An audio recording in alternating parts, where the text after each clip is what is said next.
Esta era. Empezó el partido primero. ¿Quién está jugando? Ese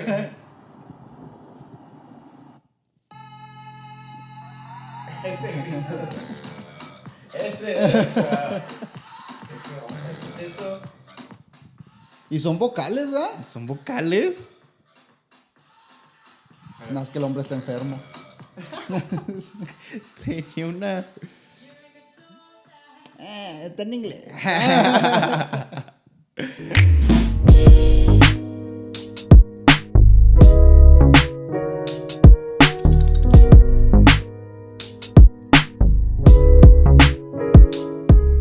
Paz de Cristo a todos y muy buenas tengan ustedes.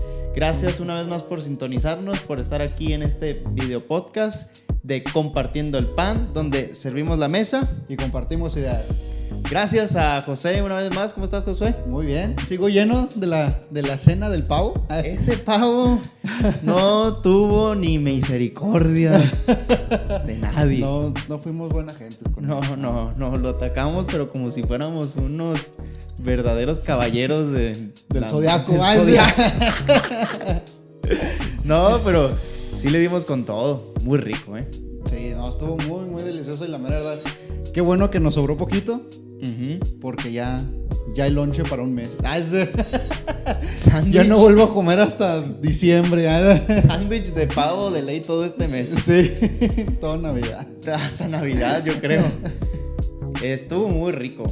Han de saber que pasamos el Día de Acción de Gracias juntos, la familia de Josué y mi familia, la de un servidor, y una comida y unos postres que yo preparé con mis propias manos. Aquí la prueba. Hizo toda una caja de plástico al solo. Hice los panes y luego hice la caja de plástico. No, hubieran visto eso. Hice toda una obra de arte ahí. De hecho, la etiqueta es escrita a mano. También. De esas plumas así antiguas que la manchabas así de tinta y luego escribías. No. Toda una obra de arte. Me felicitaron todo ese día. Sí, no, Art Attack, no. Ya te puedes ir con Bob Ross.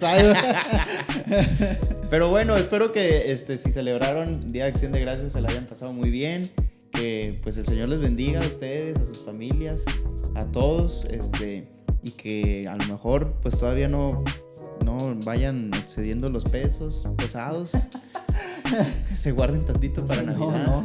Es que ya empezando el frío uno tiene que agarrar un poquito más carne porque si no tienes que comprar más chamarras es más gasto económico, ¿no?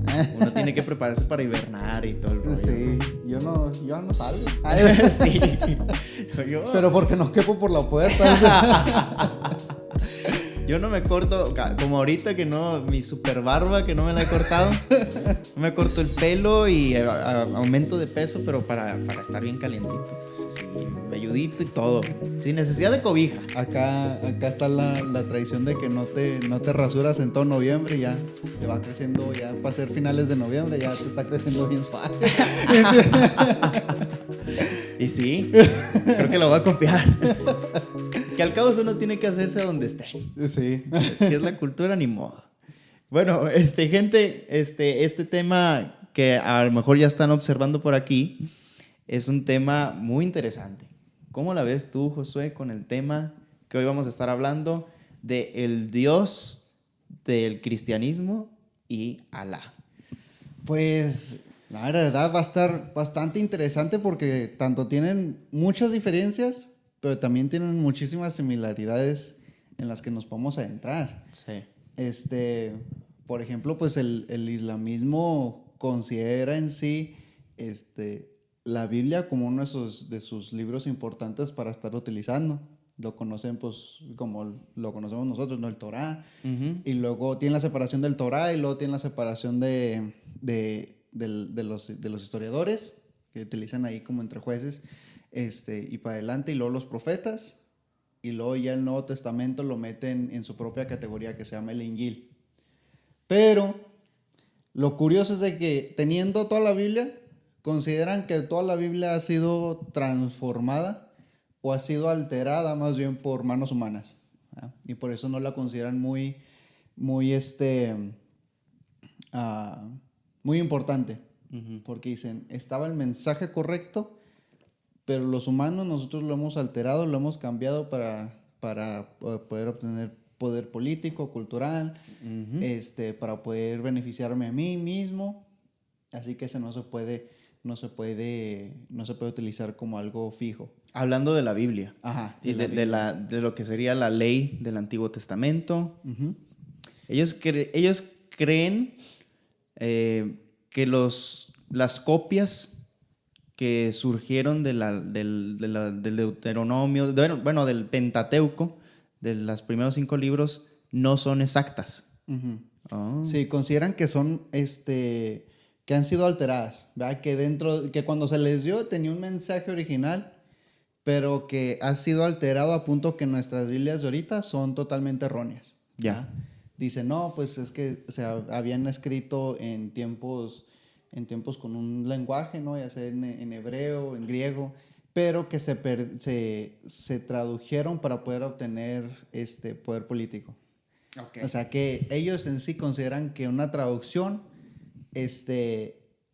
no se puede hacer porque sería estar alterando la palabra de Dios. Uh-huh. Por eso su libro, donde sí ponen toda su fe y su confianza, es el Corán.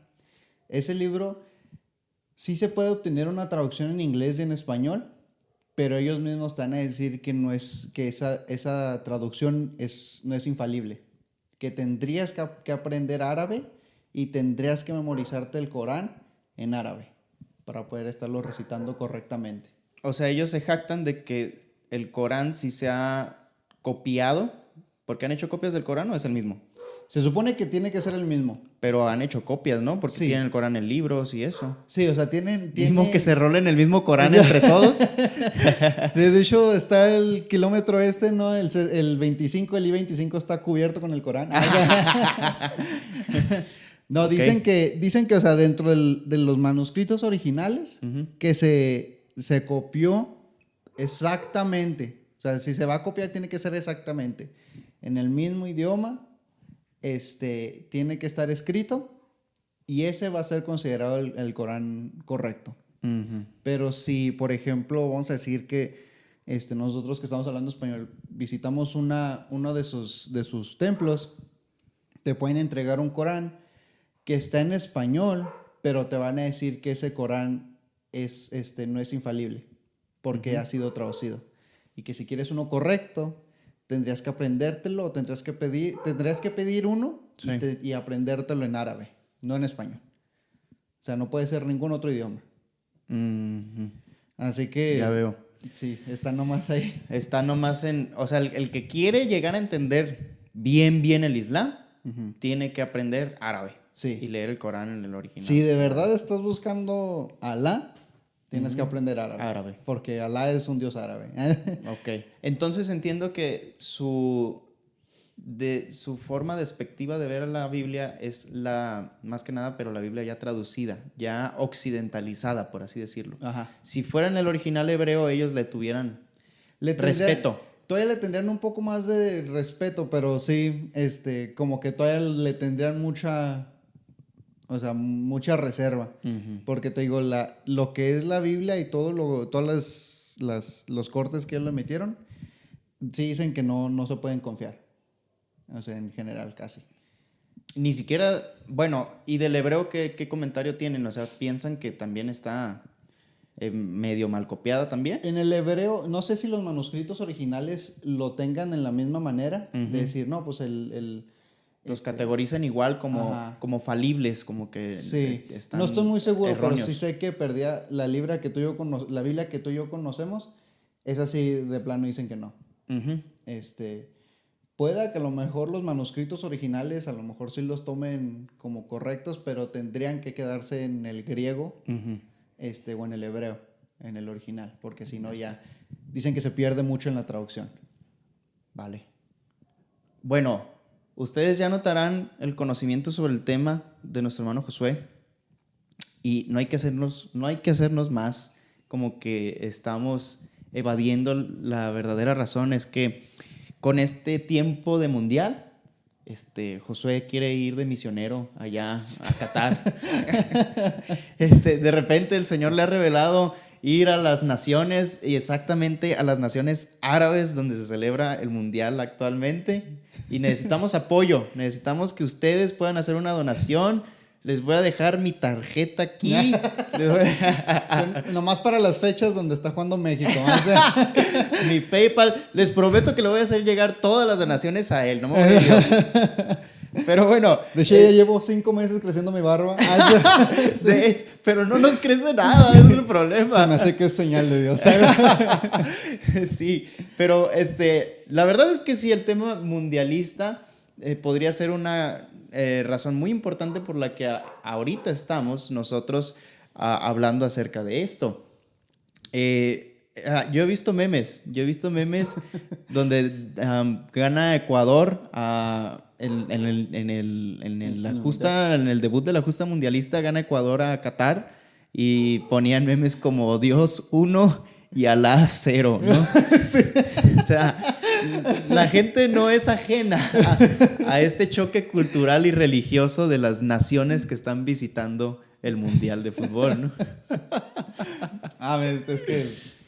Es que sí, ya sabes, ¿no? Cuando empieza algo el internet no descansa. No descansa, Yo no creo que ya perdona. tienen un chorro de ideas, no, nada se esperan. Vamos a poner Yo creo que sí, o sea, es tanta la creatividad que para mí deben de estar pensando con anticipación. Todos son una clase de profetas, así que saben qué va a suceder. ¿Y qué dijiste? Gana Ecuador y luego está William Defoe, ¿no? Está el meme de William Defoe también.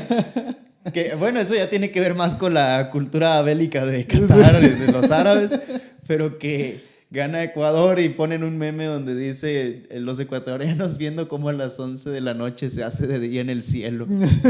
Es una tremenda bomba que ya explotó. Y la gente toma a comedia eso, pero es una realidad. El hecho de que se está haciendo entre las voces virales del internet la comparación cultural y religiosa de Occidente y de Oriente. Empezó desde que se anunció el Mundial y los árabes pusieron sus reglas bien delimitadas. Aquí no vamos a aceptar esto, prácticas homosexuales, el alcohol en los estadios y aquello y lo otro, ¿no? Tienen obviamente servicios para occidentales. Obviamente no es como que van a tratar de ser malos anfitriones, no les iría bien en el Mundial con eso. Pero lo que son sus reglas más importantes, que quisieran ellos que no afecten lo que creen, lo que practican, las pusieron bien puestas. Sí. Y hay que respetarlas según las reglas del Mundial. Y luego es que lo difícil es que en Qatar la diferencia entre cultura y religión casi no existe. O sea, se tienen que seguir al pie de la letra, hasta incluso la ley con los policías y todos esos van precisamente con eso en mente, mantener todo ese orden. Y pues tienes una mente oriental, ¿no? Y con una religión bastante estricta. Sí. Y estás invitando a muchas naciones occidentales que vienen con una mente, a lo mejor no con ninguna religión, algunos que sí con su propia religión abierta. Ajá, abierta, o con su manera de pensar bastante liberal, y te vas a encontrar con problemas. Claro. No se hace una mezcla homogénea ahí. No, para nada. Y eso, pues sí es un tema relevante hasta dentro del cristianismo. El hecho de que, por ejemplo, tú y yo que estamos aquí en Estados Unidos, que no pudimos estar en la convención general. Qué tristeza. Pero que bueno, conocemos un poco más de este contexto, nos hemos estado asociando más a esto.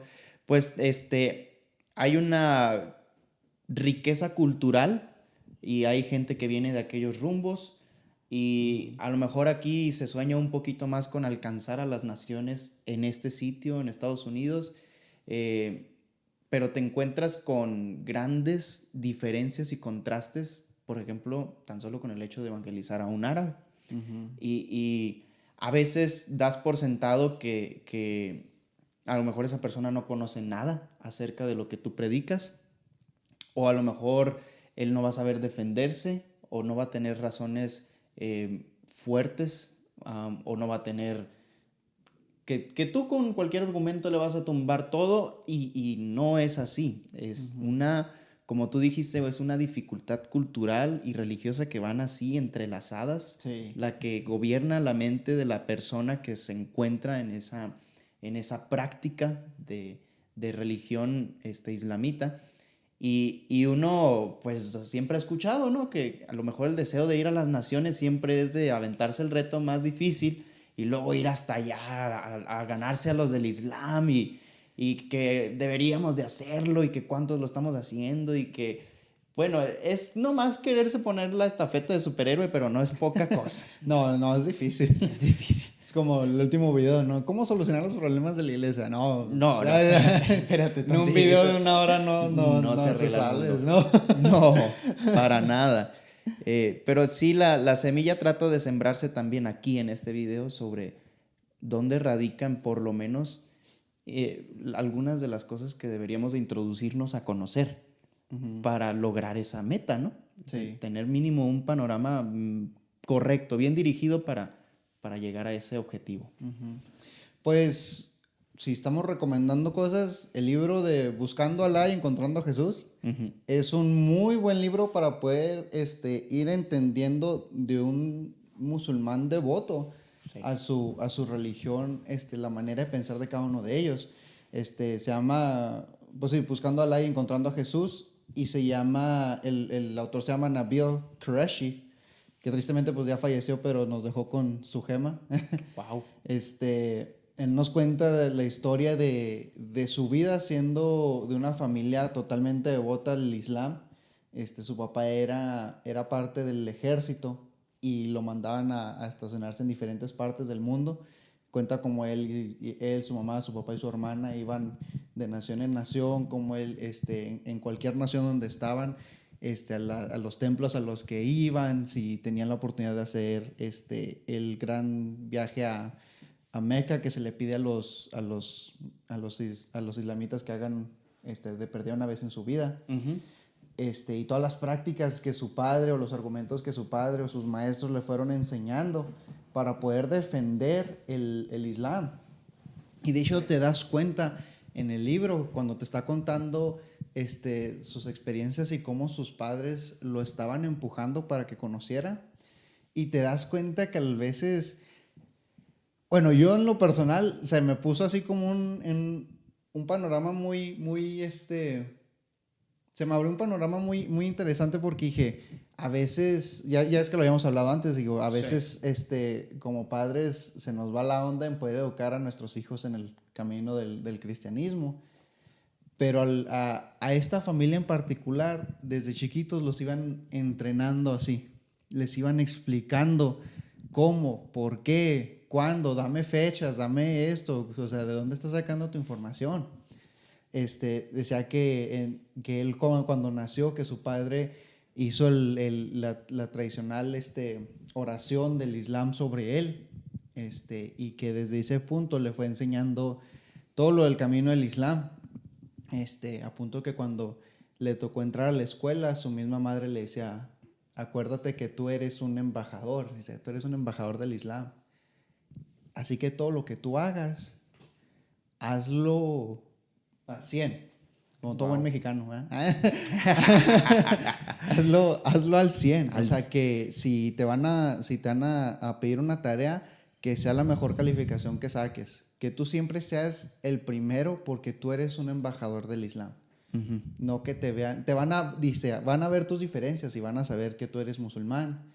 Dice, pero que de perdida sepa que ese niño que es musulmán es el mejor niño, el mejor portado, el que mejores calificaciones saca. Y dice, si en algún momento te gradúas o vas a la universidad, lo que estudies, que seas el mejor en tu carrera, que si te pones a limpiar pisos o a ser alguien que nomás limpia casas o lo que sea, que seas el mejor en hacerlo, porque tú eres un representante. Y cuenta cómo en viajes de horas de estar manejando, su mamá y su papá le hacían preguntas del profeta, ¿no? Del profeta Mahoma, que dice en este libro del Hadith, o por qué, qué pasó en la guerra de tal y tal año y por qué se defendieron, o quién estuvo atacando a quién. y información que él nomás se sabe de memoria y ya nomás les está contestando así como un pequeño examen. Y por eso se vuelve tan devoto y tan conocedor, porque sus padres, la mera verdad que le pusieron mucho énfasis a la educación desde un momento muy temprano. Vale. Y te das cuenta y dices, wow. Y a veces la gente lleva a sus hijos a la dominicana. Ahí está. Ya. Claro, eso sí nos da, bueno, casi sigue mejor esa familia la orden de Jehová en el Deuteronomio de enseñar estas cosas a tus hijos y llevarlo por el camino y al acostarse y atarlo en los postes, o sea, que sea tu centro de comunicación de vida con tu familia. Ajá. Y esas personas traen una carga no solo racional, mental, personal, sino familiar, cultural, religioso, y la nación entera, o sea, te está impulsando, repitiendo esta información y asegurándote de lo que crees en tu corazón, ¿no? Y en tu mente. Sí.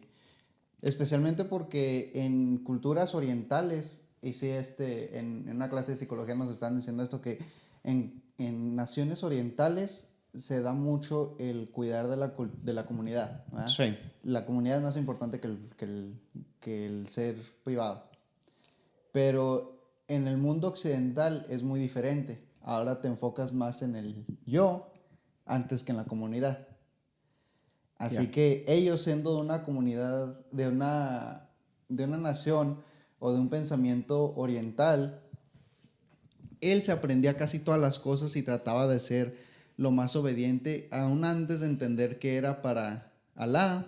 Decía, lo hacía para poder mantener a mis padres orgullosos de mí, ¿verdad?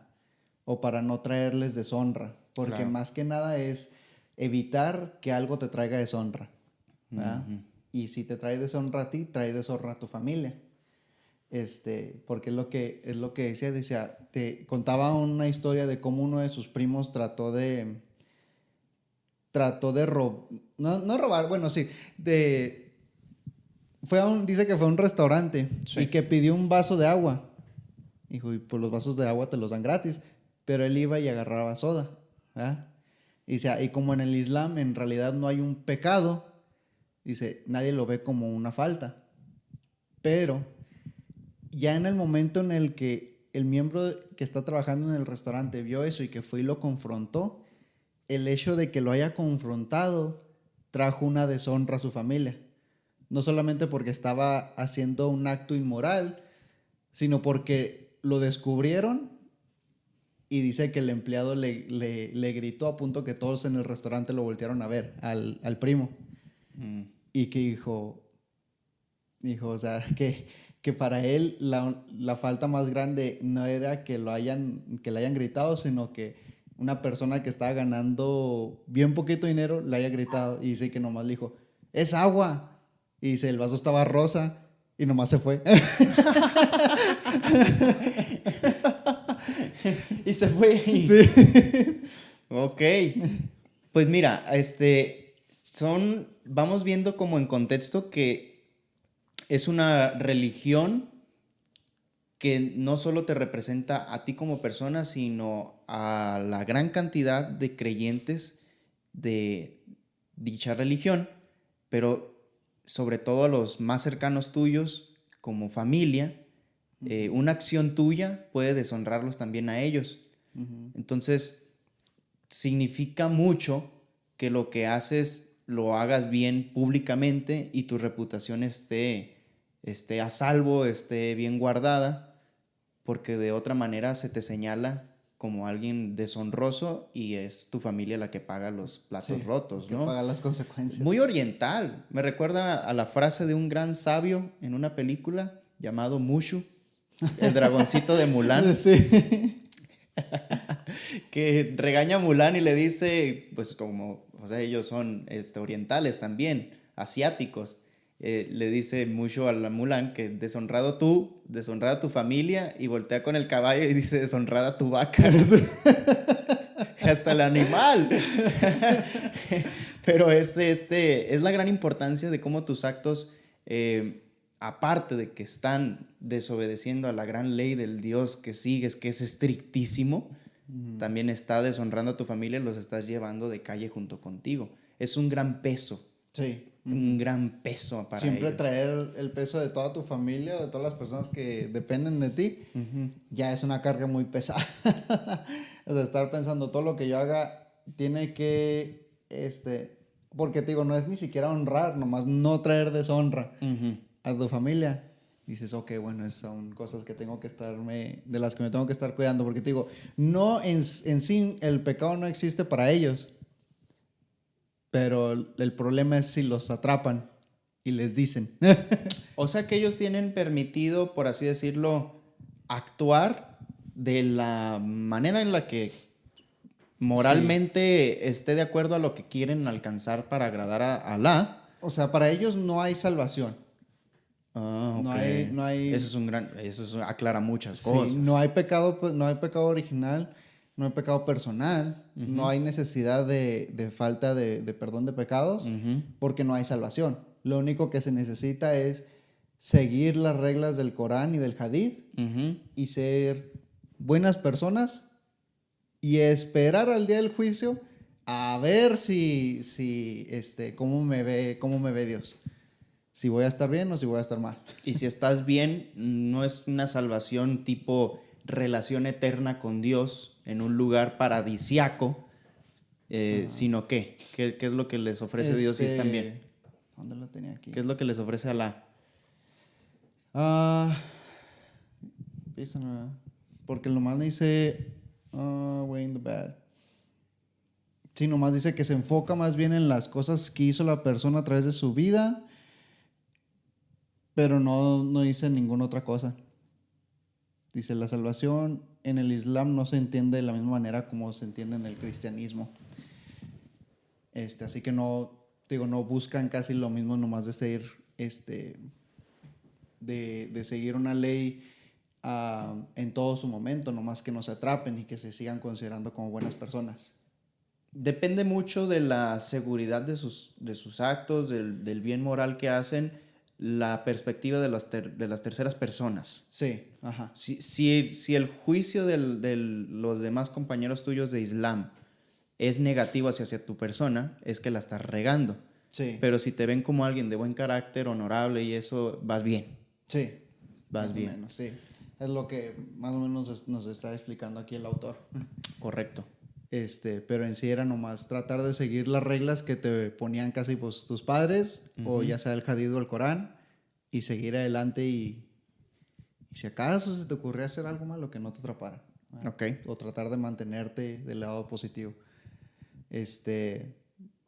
Pero sí, eso es lo que nos cuenta el autor. Entonces ellos nos decías, siguen la ley de los judíos. ¿Creen que esa ley es revelada por Dios? Sí. Muy sí, bien. porque sí conocen ya es que lo estamos diciendo, conocen a Adán, a Abraham y a Moisés como los mensajeros. Claro. Pero que dentro de las revelaciones como la que se le dio a Moisés, que fue alterada y que se tuvo que mandar otro mensajero, que fue Jesús. Que Jesús vino a traer un nuevo mensaje, o más bien la revelación de Dios, el mensaje de Dios, que la gente en su tiempo lo quiso adorar como Dios, así que Dios tuvo que volver a mandar otro mensajero con un mensaje final, que ahora ya se convierte en Mahoma, el supremo mensajero, Sí. el más importante. Y es el que le da como el sentido original a la ley que estaban siguiendo mal. Sí. Los judíos. Ajá. Por eso el mensaje de Mahoma, que es el Corán, no se puede alterar. No se puede alterar a ningún otro idioma. Para ellos ese es el libro infalible. Sí. Lo que para nosotros es la Biblia, para ellos es el Corán. Sí, ese no se puede alterar, se tiene que tener en lo más alto. Y no, o sea, si no lo puedes cuestionar en sí. Juntamente con ese libro también está el Hadith. Son 6 libros del Hadith, que es básicamente son colecciones de tradiciones y cosas que Mahoma había dicho en su tiempo, y sirven como guianza de cómo vivir tu vida dentro del Islam. Sí. Y esos ya son 6 libros aparte también, Mm. que cuentan de la historia de él. ¿Qué más? Pues, bueno, lo que yo voy entendiendo es, en sí, un poco el sentido teológico del Islam acerca de Dios es, en cuanto a sus atributos, pues todo lo que uno se puede imaginar que debería de ser Dios, ¿no? Justo, bueno, santo, puro, eterno, poderoso, Señor, creador, todas esas cosas. Sí. Que un teísta clásico debe de entender, asimilar y identificar en la identidad del Dios universal y monoteísta. Sí. Bueno, el caso es que lo que yo veo es una relación del que es del Islam más cercana o acerca de su ley moral más entendida, asimilada, bien calificada a través de sus hermanos, de la gente, de la realidad terrenal, en lugar de una como certeza por una relación con Dios. Ajá. Es decir, el judío tenía la ley, el judío que comprendía bien la ley, seguía la ley con la aspiración de relacionarse con Dios, ¿no? Por eso David escribía salmos diciendo que su ley, la ley de Dios era su delicia y que, por así decirlo, la presencia del Señor la sentía en manifestaciones como en el tabernáculo o en el templo, pero vivir a Dios para David o para cualquiera que siguiera completamente bien la ley con un buen entendimiento, sería una relación con Dios. Se podría acercar más. Y estar seguro de lo que está haciendo bien por Dios y de su salvación y de la misericordia de Dios a través de la ley.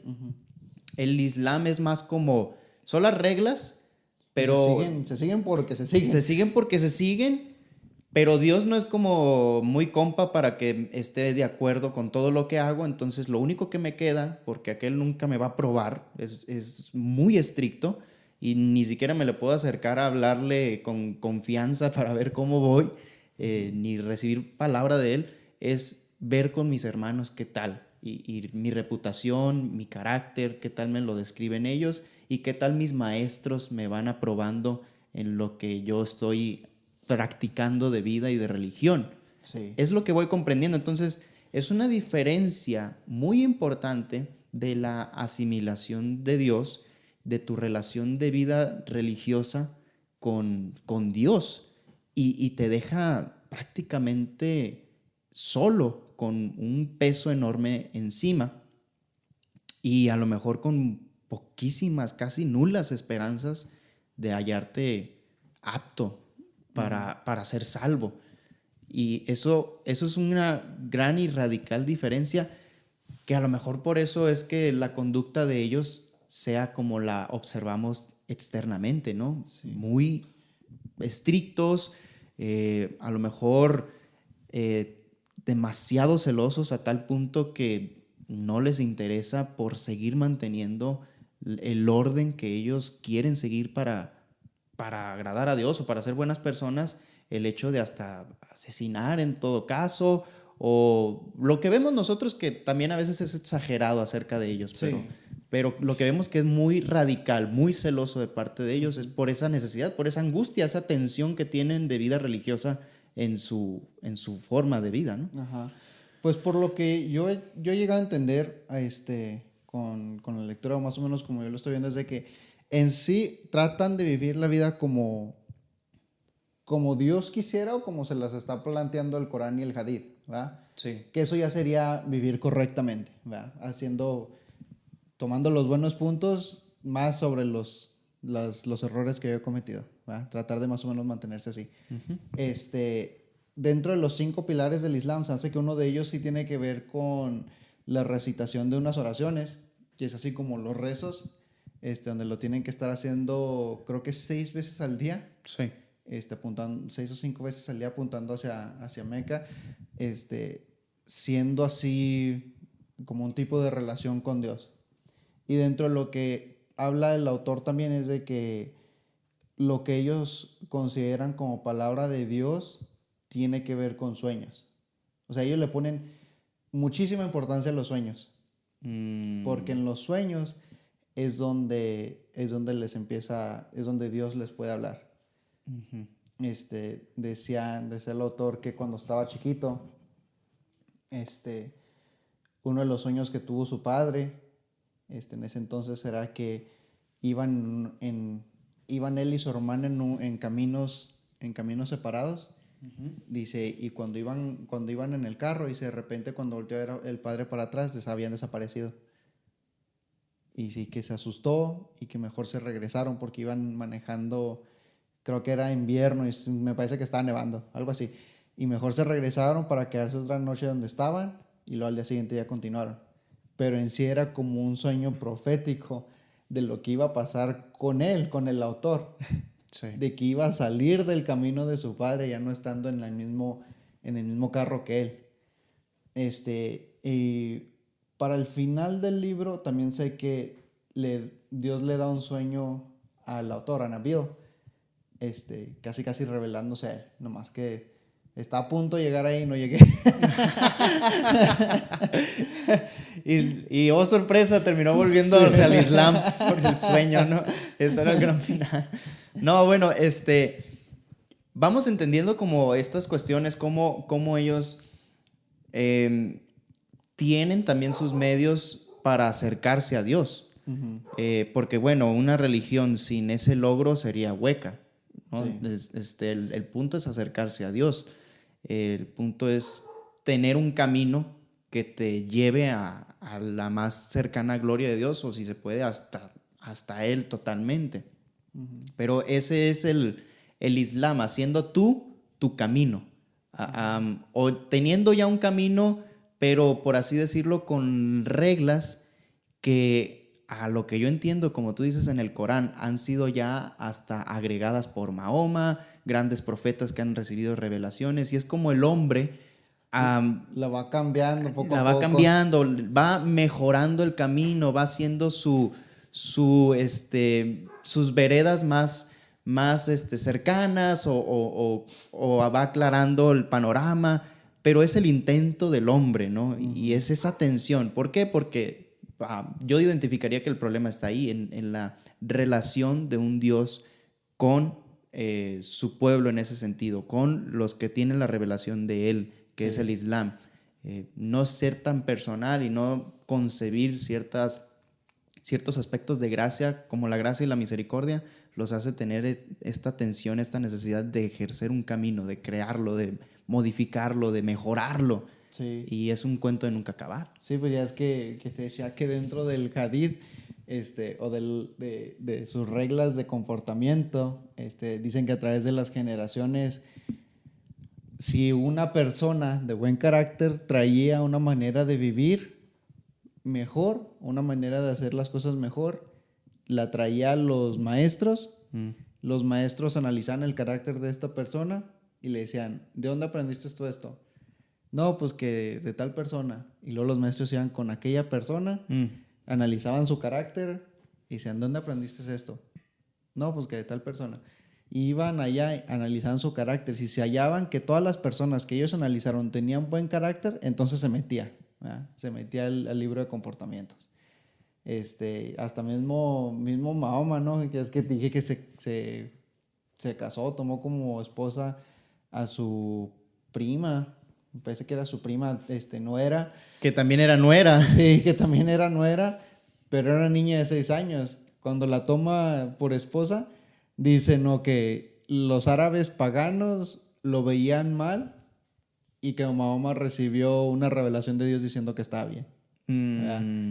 Que Dios decía que estaba bien. Oh, sorpresa, todo lo que... Sí, todo lo que yo estoy haciendo está bien. Sí. Y Dios dijo. Sí, Dios dijo. Se aguanta.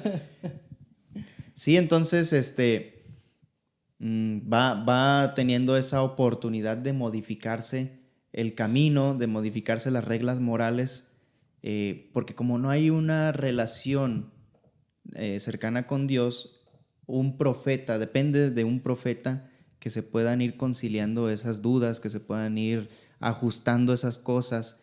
Y aquí el problema es que a lo mejor es conveniente para el profeta, como con el caso de Mahoma, sí. Es conveniente para un grupo, pero como su carácter se ve bueno, como uno hace el juicio externo de que la persona puede cumplir con todos los requisitos, pues aceptas lo que dice. Es como los fariseos. O sea, el camino que ellos plantaban excedía la ley de Moisés a tal grado que era difícil para las personas seguir la ley y hallar misericordia en Dios, pero como ellos eran de gran carácter, públicamente oraban, eran siempre bien conocedores de la ley y respetuosos en su manera externa de presentarse a la comunidad, de lo que ellos enseñaban, eran siempre bien respetuosos, pues ellos aceptaban ni modo la enseñanza de ellos. Un Jesús pues que conoce los corazones, que sabe que estaban faltos, que estaban faltos, o sea, les dijo, hagan todo lo que les dicen, pero ellos no lo hacen y son hipócritas, y los empieza a calificar como lo que realmente ellos manifestaban en sus verdaderas intenciones con esas leyes, colocarse en un grado de aceptación, en un grado de superioridad donde no se les necesite pedir o solicitar el mismo grado de seguimiento de ley que los demás, y ellos poner las reglas en el juego, tener esa jerarquía para tener a la gente en el cuello y ellos con una libertad y una superioridad que nadie les iba a cuestionar ni les iba a pedir cuentas a ellos. Ajá. Pues precisamente casi de la misma manera, porque se manejaban de un punto de autoridad, y la gran mayoría de las culturas que se basan en el Islam tienen eso, que se basan todo casi en un punto de autoridad. ¿Quién te lo dijo? Tu padre, tu maestro. Ok, sería una falta muy grande moral cuestionarlo, aunque sea un poquito, ¿verdad? Porque ahora ya estás denigrando la autoridad de esa persona, y si lo estás cuestionando significa que no le estás creyendo, y entonces ya estás cometiendo una falta muy, muy, muy grave. No había derecho a duda. No hay derecho a duda. No hay derecho a duda. Y es que lo estábamos viendo en uno de los videos antes, ¿no? Sí. El hecho de poder cuestionar cosas dentro de la iglesia a veces se ve como algo muy malo, sí. ¿verdad?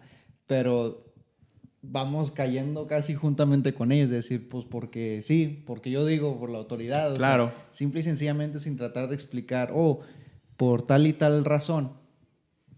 Y tener un buen argumento, un buen fundamento, básicamente eso es lo que termina tumbando al autor, a Nabil, porque se da cuenta ya cuando agarra un buen amigo cristiano que se llama David. Agarra un buen amigo cristiano donde... Esos son los buenos. Sí. Si tiene ese nombre, ese varón, él los va a ayudar en todo. Y guapo va a ser. No. ¿Para qué digo? Yo estoy de acuerdo. Yo también me llamo David. Es cierto. Josué David. Hasta que tiene ese amigo que conoce ya en la universidad. Alguien que tiene un buen fundamento y que sabe defender su fundamento y cuestionar el de él. Ahí es donde empieza a tambalear Nabil. Porque cuando ya se le da la oportunidad y le dicen, pon tu escepticismo en el cristianismo, quítalo de ahí y ahora ponlo en el Islam y dime si de verdad tiene fundamentos. Ok. Y ahora se pone él a investigar lo del Corán, lo de Mahoma, lo de lo que él había creído y había tomado porque alguien en autoridad le dijo, lo pone en las balanzas y se da cuenta que no tiene ni un solo fundamento, ¿verdad? Que es donde te digo que va a una junta, como una célula, ¿no? Un grupo de personas que hacen así como apología. Y el primer argumento que él utiliza es de decir que el Corán es la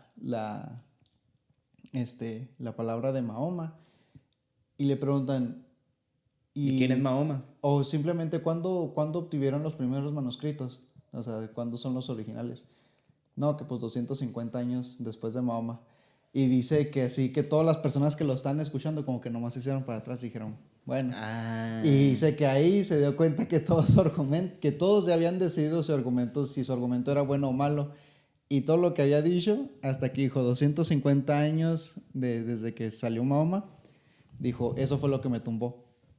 Dijo, y que uno de los cristianos le dijo, oye, o sea, con todo respeto, le dice, 250 años es mucho tiempo para tener un manuscrito, o sea, para que saliera un manuscrito original.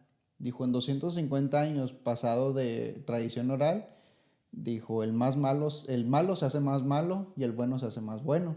Ujú. Dijo, historias se transforman, se cambian, cosas se exageran.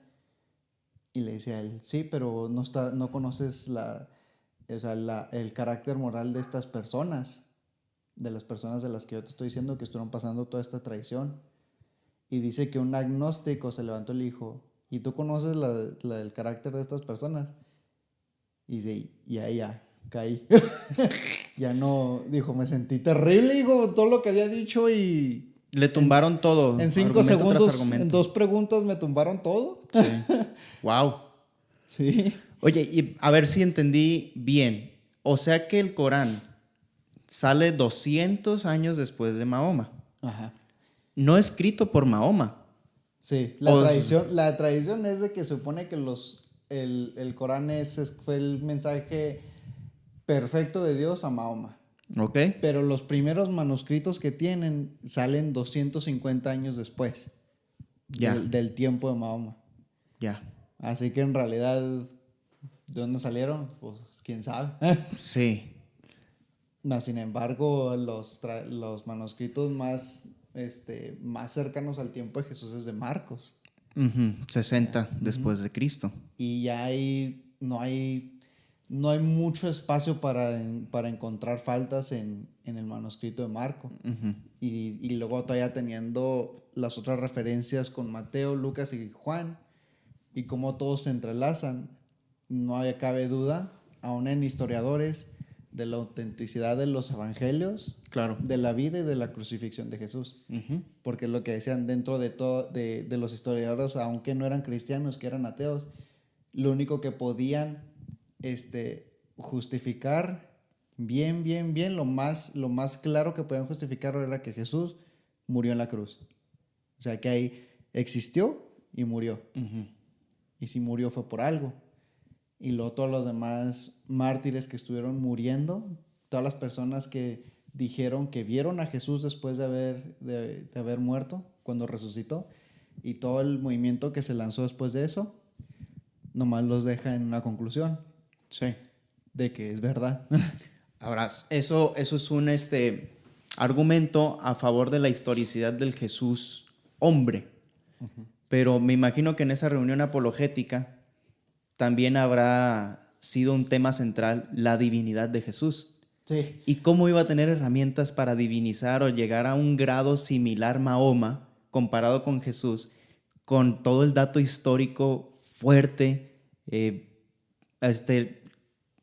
histórico críticamente correcto, aceptable y además, pues, al grado de que podrían seguir los seguidores de Mahoma las enseñanzas de él y morir por él, pero en cuanto al cuerpo corporal de Mahoma, hay una evidencia grandísima en contra de que él pudiera haber resucitado, llegar a un grado de divinidad, y hasta ellos mismos tienen que aceptar que es profeta. En todo caso, Jesús tiene toda una serie de evangelios y testimonios orales de que él se adjudicó la identidad de Dios y lo justificó resucitando, y no hay nadie que haya encontrado el cuerpo del Señor en la tumba ni Sí. en ningún lugar. Y de hecho, él habla de eso, porque como él era bastante estudioso gracias a su padre, Sí. él habla de los argumentos que él usaba en contra de la divinidad de Jesús. Claro. Y que también, de hecho, ellos dudaban que Jesús hubiera muerto en la cruz. Era lo que seguía diciendo, no, Jesús no murió en la cruz, o Jesús no fue Dios, o nunca declaró haber sido Dios. Sí. Tenemos un compañero Pero- canino en Sí. el podcast. Él está bien entrado también. Él sigue diciendo, no, eso está mal. Él es del Islam. Está bien enojado. Decía que dentro de todos esos argumentos, él sigue diciendo que Jesús no había sido totalmente crucificado. Ok. y que no había muerto en la cruz, que por eso lo habían bajado. Y David se lo refuta, ¿no? Diciéndole, no, pero pues le perforaron el costado. Dice, sí, pero te está diciendo claramente que le está saliendo sangre, de sangre y agua. Dice, pero todo eso pasa, o sea, lo que es la sangre se separa del serum, dice, y es lo que está saliendo cuando está muerto. Aparte, claramente en el Evangelio dice, después de haber muerto. Sí. Y dice, bueno, ok, vamos a decir que sí murió, ¿no? Pero nadie dice pero pudo haber sido que otra persona se apareció a los discípulos y lo confundieron con Jesús. Dice, pero entonces, ¿por qué no encontraron el cuerpo? ¿Ah? Claro. Y ahí es donde te das cuenta, cuando está contándote esa parte, ves de cómo él se hacía la pregunta, ese mismo se la contestaba, y luego hacía otra pregunta y decía, bueno, vamos a verlo de esta manera. Y él decía, no, pues tampoco, no tiene sentido. Y luego llega O sea, punto, él ya se bloqueaba sus propios argumentos, ¿no? Ajá, y decía, bueno, pero a lo mejor nomás era una mentira, dijo, pero fueron 500 personas los que lo vieron. O a lo mejor alucinaron, digo, pero no hay nada como una alucinación todos juntos. Y sigue así como que batallando entre sí mismo y dice, bueno. Que todos esos son argumentos en contra de la resurrección de Jesús. Ajá. Bastante huecos e ilusorios. Necesitas más fe para creer esos Así argumentos que va a crecer en eso.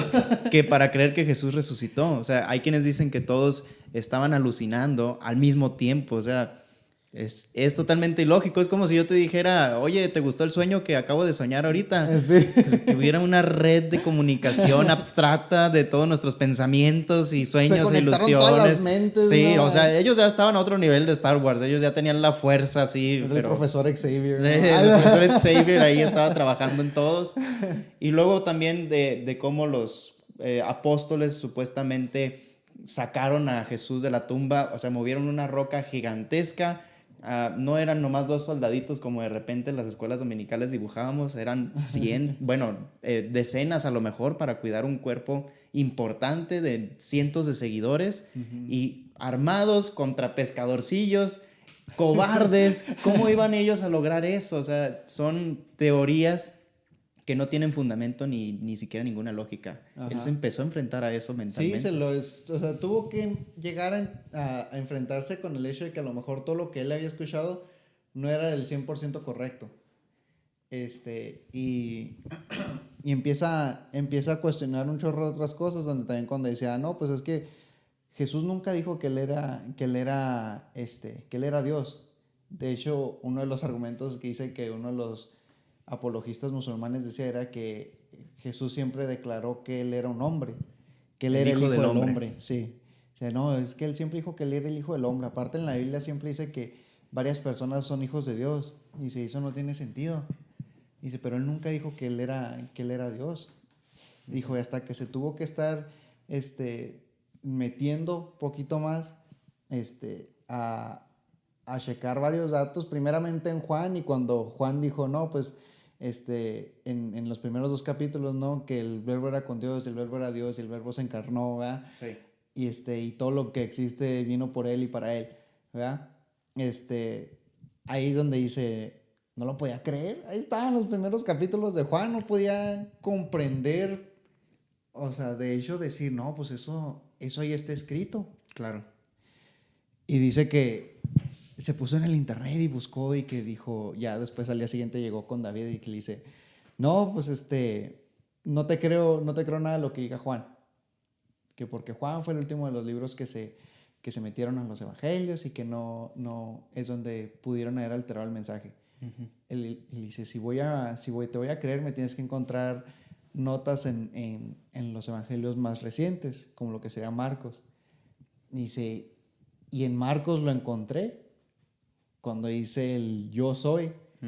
Dice, no entendía por qué el Sanedrín se había enojado tanto con él que lo querían matar.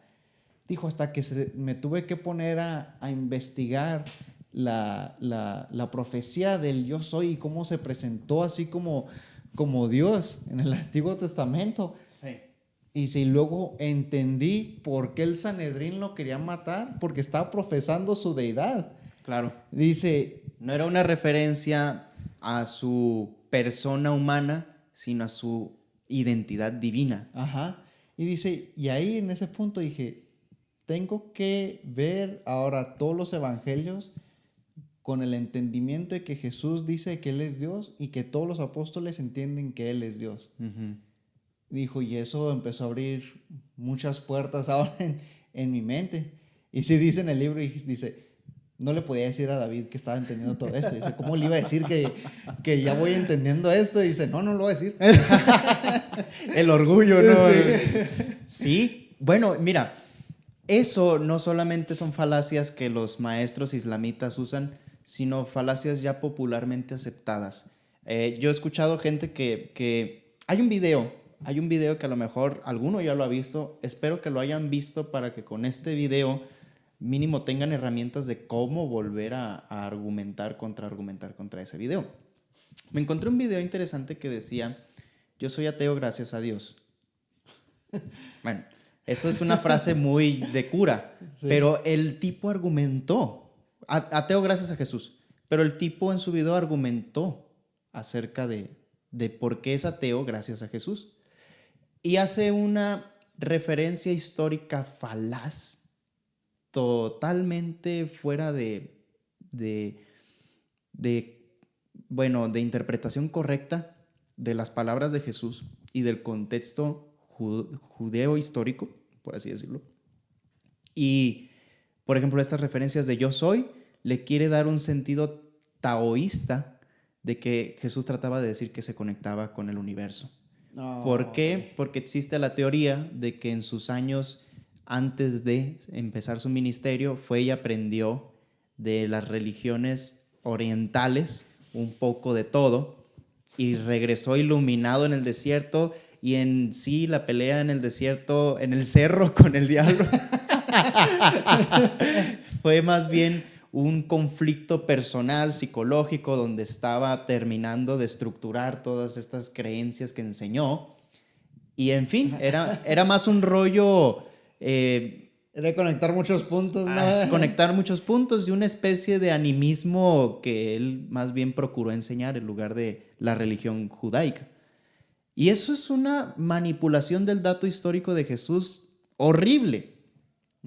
Cuando las fuentes históricas adecuadas, que son los evangelios, que son las fuentes históricas de terceros como Tácito, como Josefo, y más historiadores griegos, las fuentes orales de los cientos de testigos, que además tienen escritos apócrifos, que son, por así decirlo, aceptables como historia, no como doctrina o como teología, sino aceptables como historia. Son las fuentes adecuadas de las palabras de Jesús, de su contexto judaico que nunca se separó de él, no era judío hasta los huesos, y de todas las enseñanzas con un justo énfasis teológico y religioso de donde él pertenecía, no de maniacadas que se sacó de la mente o que en el desierto aprendió. Sí. Pero se quiere decir esto porque parten de que es ilógico de que sea Dios. Es ilógico que haya resucitado. Nadie tiene esa facultad, nadie tiene ese poder. Entonces, lo más lógico... Excepto Dios. sí, excepto Dios. Lo más lógico es que esto lo haya aprendido. Lo más lógico es que esto lo haya hecho. No lo dice el dato histórico, la fuente histórica que todo el mundo vemos, pero especulamos y teorizamos y lo más lógico es que hipotéticamente haya sucedido esto porque es ilógico que haya resucitado, es ilógico que haya hecho milagros, es ilógico que la gente lo siguiera por creer que es Dios. Nadie tiene esa facultad. Y sobre esos sesgos hacen toda esta manipulación del dato. Sí. Y entonces al final dice, entonces yo creo lo que dice Jesús. Yo creo que yo también soy el yo soy, que me conecto con el universo, que soy una individualidad con la facultad de razonar y que puedo atribuirme decisiones importantes y ayudar a los míos, pero no es nada que ver con el Dios Jehová ni nada de eso. Yo estoy en una identidad Yo ya estoy divina bien. como Sí. Jesús. ¿Por qué? Porque soy parte del polvo de estrellas de este mundo. Y o sea, es una teoría, pero totalmente ilusoria, loca, pero que parte de argumentos falaces. Ajá. Entonces, este amigo de este escrito tenía maestros que le enseñaban argumentos falaces sobre Jesús. Sí. Y qué importante es que lo que tú dices, acerca de él es que él nunca cuestionó, nunca tuvo la oportunidad de dudar, de razonar todo lo que le decían sus maestros, o mínimo conocer la fuente original, como el Evangelio, como las cartas, como los testigos, los escritos históricos. Nunca tuvo acceso a eso. Entonces estuvo condicionado a creer eso, a tragarse las mentiras y tener una fe totalmente ciega. Y además, pues en argumentos sin fundamento. Yo diría que hasta ahorita, en pleno occidente, donde tenemos oportunidad de dudar, muchos también pecan de eso, ¿no? Ajá. Y son manipulados en contra de Jesús y de las múltiples razones de poder creer en el dato histórico que asevera que Él resucitó y que es Dios. Y son manipulados hasta con Biblia en mano, con el Evangelio leído, no observar que Él estaba diciendo que es Dios. Decía que Él es el yo soy, antes de Abraham, que verán al Hijo del Hombre, que es una referencia a la profecía de Daniel. El Hijo del Hombre no es nada que ver con lo humano, sino con lo divino. Sí. Y bueno, todas esas cuestiones que deberíamos nosotros de estar atentos. Si en las escuelas nos están enseñando eso, de manera que no nos cuestionemos, que aceptemos esa teoría, también te están evitando la oportunidad de razonar una creencia muy importante para tu vida. Entonces, date la oportunidad de no caer en esas falacias y no comprar tan rápidamente esas cuestiones que no tienen ningún sentido de ser. Sí, porque él decía que uno de sus argumentos, y también muy, muy falaz, era que les preguntaba, o sea, si Jesús era Dios, entonces ¿por qué tuvo que morir? O sea, simple y sencillo, no se podía perdonar a él mismo, o sea, no podía saldar la cuenta. O sea, si Jesús es Dios, entonces no tendría que haber sufrido. Sí. Cosas así, hablando de la deidad de Dios, de Jesús. Y me gustó mucho cuando llega a entender y dice, bueno, si Él tuvo que venir a pagar por el pecado de todos, dice, entonces Él es el único que puede pagar el precio por cada uno de nosotros. Y termina diciendo, tal vez su deidad y su majestad no le fue tan importante para Él como el amor por cada uno de nosotros. Híjole, cada vez que lo decía, sentía como que se me quebraba así el corazón, porque decía, o sea, yo tengo a Dios aquí, dice, ¿y Él cómo se va a bajar a andar con cada uno de nosotros así sufriendo, sudando, sangrando, teniendo hambre? Y de donde llega, a lo mejor la deidad de Él y su majestad y su trono no le fue tan importante como para venir a salvarnos a nosotros. Wow. Y ya llegas a un punto donde lo estás escuchando y ya casi llorando así en el carro. Sí. O sea, imagínate cómo le habrá pegado a él, porque para él es injusto eso. Como un Dios puro que no debe nada de lo que nosotros estamos haciendo, Él no tiene que pagar las faltas nuestras, se humilla de esa manera. Ajá. ¿Cómo? Porque lo ve tan alto y dices, no tiene sentido. ¿Cómo el creador tendría que reducirse a nuestro nivel de vida tan horrible? Porque así lo veo, o sea, como una vida bien, bien fea, bien horrible. Y te puede, cada vez que lo dice, porque te das cuenta que lo va entendiendo, o sea, decir, wow, es un Dios personal que me ama tanto para venir a sufrir por eso. Y está pesado. Claro. Poquito fuera del tema, pero ahorita que dijiste del título de... Salte todo lo que quieras. Ahorita que estás diciendo de que soy ateo gracias a Jesús, me acordé del meme que decía grupo de ateos, o creo que grupo de satánicos en Facebook. Sí. Y luego el primer comentario dice, gracias por aceptarme, Dios los bendiga. Como patrolear así. Dejas la semilla, Dios los bendiga. Dijo, no, ¿cómo son? Nos pasamos de tremendos, la verdad. Pues esto, bueno, la invitación es con todo esto que estamos hablando del libro, así como lo está contando Josué, que es de la viva experiencia del autor, es ponernos en los zapatos de esa persona. Nos está diciendo acerca de su cultura y de su religión y cómo fue confrontado con ella. Primera cosa importante, O sea, alguien que no profesa la denominación o la religión que nosotros tenemos no va a ser alguien desinformado, pero va a ser alguien que con su información probablemente tenga unas grandes faltas, un entendimiento muy erróneo de la verdad que nosotros predicamos. Entonces, lo que me enseña la relación de esta amistad es que claro que hay que hacer debate para romper esas ideas, pero fíjense cómo el vínculo de amistad puede más para salvar un alma que la enemistad de yo llegar y decir, presuponiendo que la persona sabe menos que yo y que yo tengo a lo mejor un grado de superioridad por lo que creo, que ella está mal, que necesita arreglársele el pensamiento y que necesita que yo a argumentazos, bibliazos y tortazos lo haga entender, pues ella no va a mirar el valor cristiano de su corazón, de su integridad, de su alma, como un cristiano predica que la tiene, sino todo lo contrario, ¿no? Y este amigo David, de este chavo, ¿cómo se llamaba? Nabil, le presentó todo lo contrario. O sea, en una de esas me contaste de cuando argumentó algo muy duro, ¿no? Sí. Nabil. Sí, que decía que ya habiéndose dado cuenta que Juan hablaba de la deidad de Jesús, que Marcos hablaba de la deidad de Jesús, y de que todo su panorama se está rompiendo, él como que de coraje, al día siguiente, ataca a Pablo. Nabil ataca a Pablo. Sí.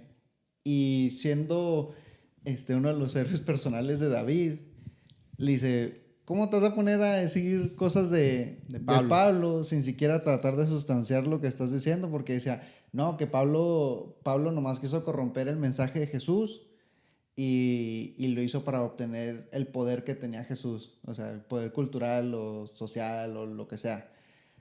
Y dice, ¿cómo vas a poder decir eso si Pablo estaba en el punto más alto donde podría haber estado en su religión, en su cultura? O sea, era una persona importante, y el hecho de hablar de Jesús o de seguir o de tomar el lugar que se supone que tenía que tener Jesús, dice, lo reducía totalmente. Y decía, no, que tú estás mal, que nomás quiso tomar control y todo eso. Y dice que David nomás se quedó callado un rato, respiró y dijo, no me vas a lograr convencer. Dijo, así que para mí nuestra amistad es más importante que tratar de seguir esta conversación. Así que, dice, así lo dejamos. Dice, y agarró sus cosas y se fue del carro. Dice, y como media hora después me estaba hablando para que fuéramos a comer, algo así. Sí. Y ahí ya no tocó el tema más adelante. O sea, ya no lo volvió a tocar. O sea, de un argumento donde se pudo haber salido tan fuera de control como para decirse de cosas y decirse que el uno del otro está mal, se detuvieron. Sí. David se detuvo y dijo, no tenía caso ni que argumentemos de esto. Y nomás se fue. Claro. O sea, eso es una gran enseñanza, porque es válido el celo a Dios a tal grado que te ofendas. Súper válido. Es más, yo diría, debe de suceder en el cristiano, que te ofendas de algo que es falaz y es totalmente erróneo de la fe de Cristo, y que te lo estén diciendo y que lo sustenten, lo quieran a fuerzas demostrar como si fuera verdad. Es algo válido y debe de existir en el cristiano esa molestia. Por el contrario, veo muchos cristianos que tratan de hacerla como que no les duele, como que, ay, sí, es cierto, te acepto tu pensamiento. Te entiendo. Y que no terminan tampoco de hablar la verdad, sino dejar al otro en la necedad. Eso no es cristiano, eso es cobarde. Y el punto es que David no se quedó así, a pesar de que su amistad con Neville estaba comprometida por seguir diciéndole que estaba mal. No se cayó, tenía un celo verdadero de Dios, pero como cristiano deja las cosas claras. ¿Sabes que estás mal? No me vas a convencer y a lo mejor ya no vamos a llegar a nada, pero prefiero nuestra amistad. Porque como cristiano sí estaba amando a su prójimo en el momento. Y como cristiano también tenía un celo de parte de Dios y dejó las dos cosas claras. Y a pesar de irse, después todavía confirma eso con seguir saliendo con Navid. Sí, de hecho es una de las cosas que me llamó la atención cuando lo puso en su libro. Dice, a mí me ha tocado ver personas que se ponen así en las calles a poder predicar el evangelio. Uh-huh. Dice, pero esas personas se enfocan nomás totalmente en estar correctos. Dice, y avientan argumentos y se pelean con la gente en la calle. Dice, y aunque pueda tener algún tipo de resultado mínimo, dijo, es en verdaderas relaciones y amistades donde en realidad vas a obtener todo el resultado que quieres para presentar tu caso por el evangelio. Sí. Dice, a mí la gente nomás me veía así como, no me veía ni en lo personal, así nomás como un objeto que iba caminando nomás para probar que ellos estaban bien y que yo estaba mal. Uh-huh.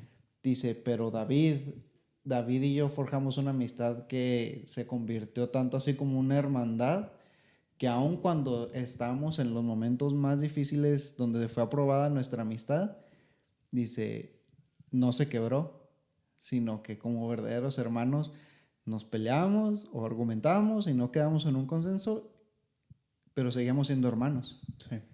Dice, y ahí es donde en realidad yo logré obtener por lo que necesitaba, alguien que empujara todo lo que yo dijera, uh-huh, pero con razonamiento y con amor. Claro.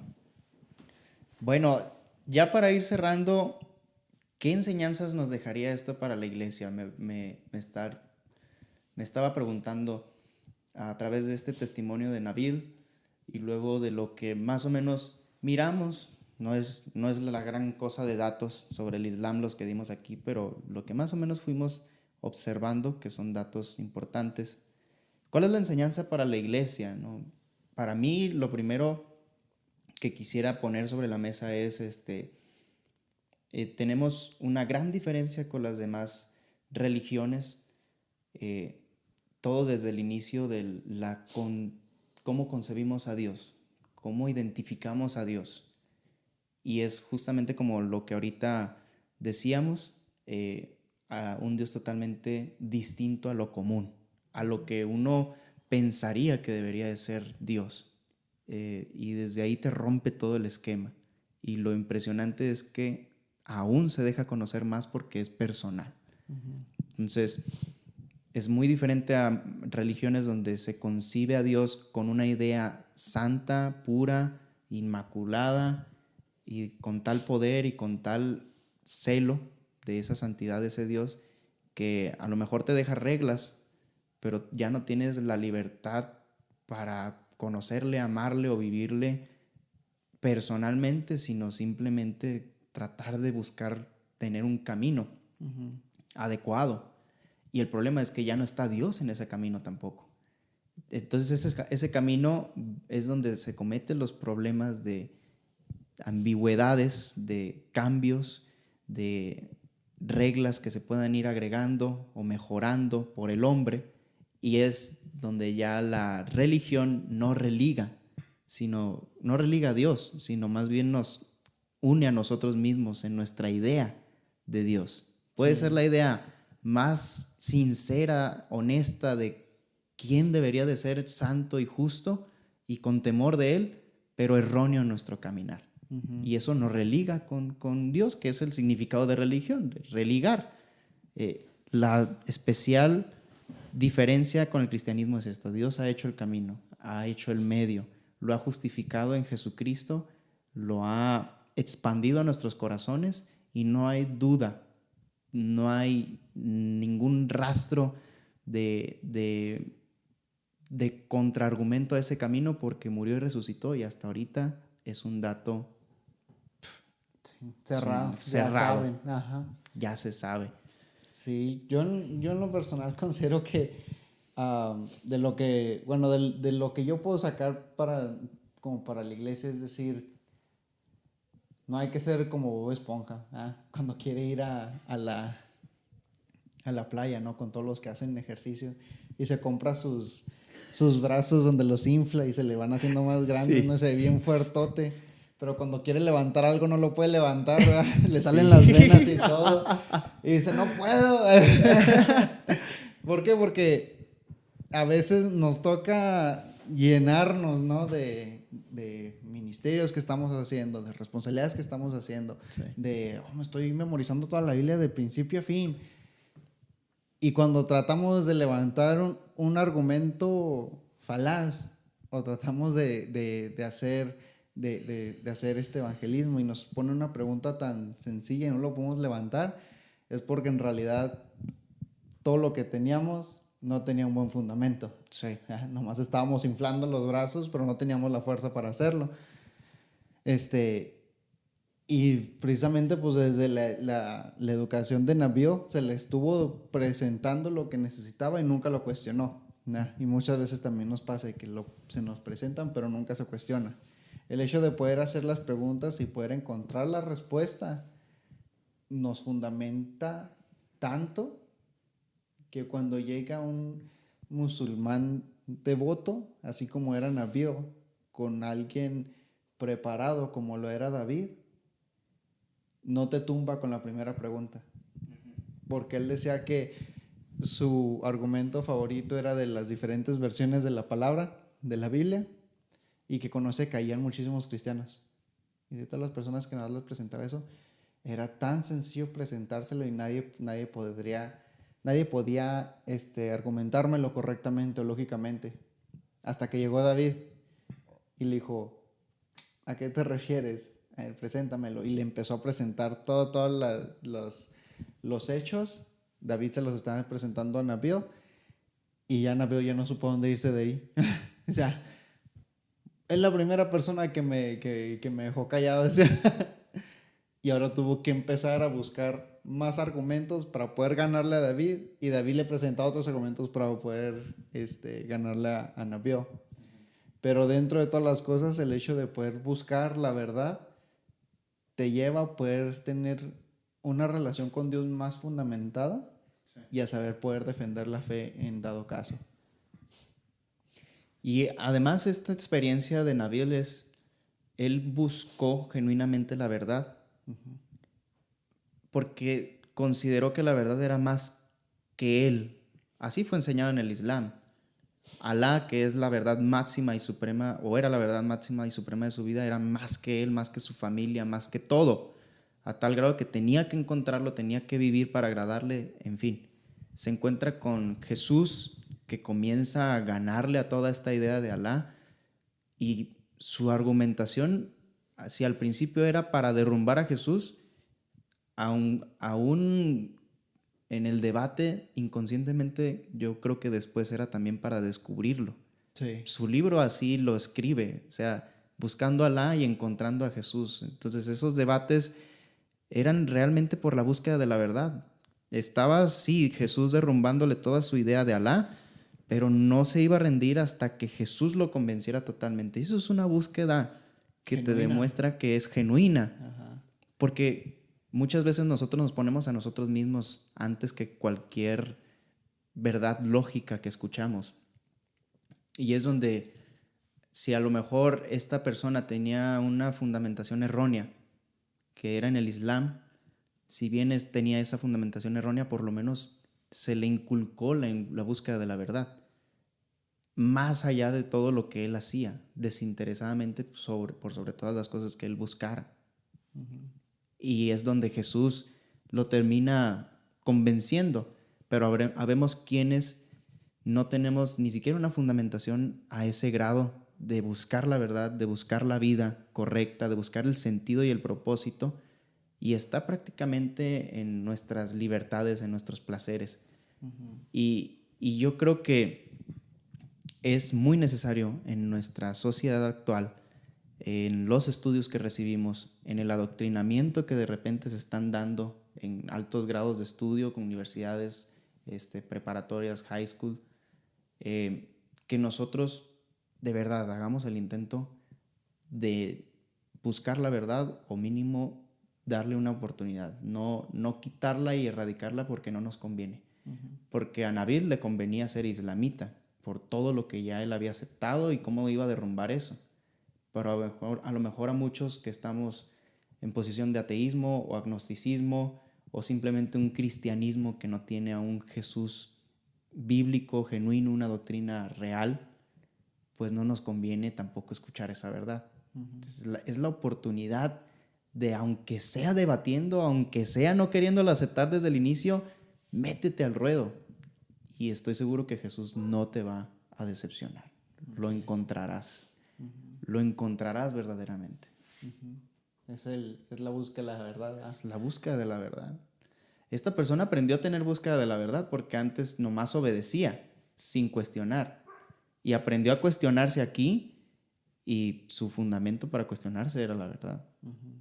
Y entonces ese es el fundamento que realmente la crítica, el pensamiento racional y las ideas que nosotros estamos midiendo, haciendo juicios si son buenas o malas para dejarlas en nuestro corazón, en nuestro ser, en nuestros valores, en nuestros fundamentos y principios de vida, deben de ser con base a la verdad.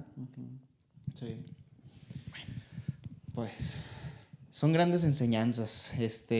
Gracias a Dios por la vida de Nabil.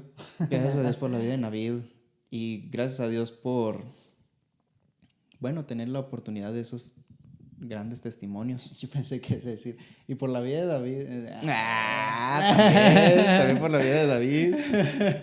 Entonces ya lo saben todos los que quieren ir al Mundial, a Qatar. Los que se quieren ir de misioneros. La siguiente semana. Pues llevan todos estos datos. El desafío es que investiguen más. Sí, siempre en la búsqueda. Siempre en la búsqueda. Que no nos demos por sentado con nuestro conocimiento, sino profundicemos. Hay mucho más que decir del Islam comparado con el cristianismo, pero a lo mejor en este podcast ustedes, tan solo con el testimonio de Nabil y de David, que nos explicó Josué muy bien, ya habrán empezado a entender no solo sobre el Islam, sino sobre su vida cristiana, sobre la fe de Jesucristo, algunas dudas que tenían que los estaban tambaleando. ¿Ya empezaron? No se rajen. Continúenle, investíguenle, denle para adelante. Como todo buen mexicano, no se raje. No se raje. No se raje. No se raje. Te me ves para atrás. José, gracias. Dios te bendiga, brother. Gracias por la invitación, por el pan que tú hiciste con tus propias 2 manos. Era nomás sus dedos de músico. Esos dedos de baterista, todos rígidos. Tanto agarró la baqueta. Con razón se llaman todos tiesos. Sí, la neta. Más ahorita que estoy todo oxidado, que no he practicado. Y el pan, bueno, es a lo mejor para ustedes raro que esté ahí, que no nos lo comamos, pero de aquí terminando, ese pan no dura ni 5 minutos. Terminamos con un hambre. El café es el que sí le damos durante toda la plática. Pero ya hay más adentro. Hay más adentro, así que téngalo por seguro que sí lo compartimos. Necesitamos que Nescafé y una panadería nos hagan sponsor porque... Ya tenemos 3 videos pidiendo eso. Sí. Y nadie se digna. Ahora vamos a agregar lo de que sean tu sponsor para lo del misionero allá en Qatar. Me dice que el problema es que no sabemos orar correctamente. Sí. No pedimos conforme a la voluntad de Dios, no responde. Pero bueno, muchas gracias. Dios les bendiga a todos. Que estén muy bien, que disfruten todavía este mundial, pero ahora sí, ya cuando vean los memes, que tengan este contexto y se pongan a investigar un poquito y se informen acerca del tema. Se van a acordar cada 5 minutos que entren a Facebook. Sí, cada 5 minutos, cada que aprendan la tele, de todo. Así que es una estrategia de marketing, está muy buena. Dios les bendiga, Dios les pague por estar aquí. Bye, bye. Dios les bendiga.